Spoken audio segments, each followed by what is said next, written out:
And so we drove up through Montreal, and we hit Montreal rush hour at the beginning of what turned into one of the worst blizzards they'd had in that part of the country in decades. So one of us, whoever was the passenger, had to throw cupfuls of wiper fluid out the side window and hope that it would spray back onto the windshield, because the windshield was completely icing over. And we finally, I mean, the snow was like this deep, you know, on the roads. Yeah. We couldn't even figure out where the road was half the time, and we'd never driven that road, so we couldn't rely on sense memory or anything. And we had to call the producers, and they that we stopped at in the middle of nowhere, and then I drove with them in their truck. It just was like the tour from hell. And I just remember I was listening to come out.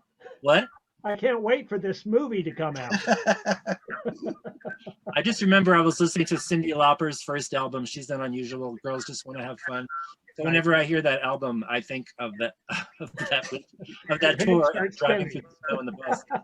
The funny thing is, I now own a VW bus the same year as that bus that we drove. You think that would me of my love for Volkswagen buses, but what kind of engine does it have in it now?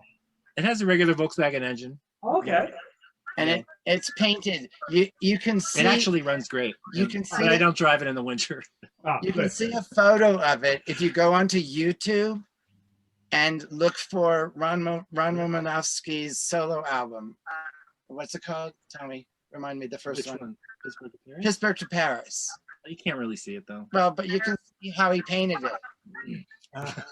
That's okay. Your story reminded me of, wow, I wonder why, I don't know what happened just now. Go ahead and tell. It reminded me of your first gig in Maine when your car had just come up from Virginia and you were going up to the ski resort to sing and the windshield wiper broke off and I had to like just crawl out the passenger side and try to clear the windshield the whole way, and then people had to push us up to the mountain.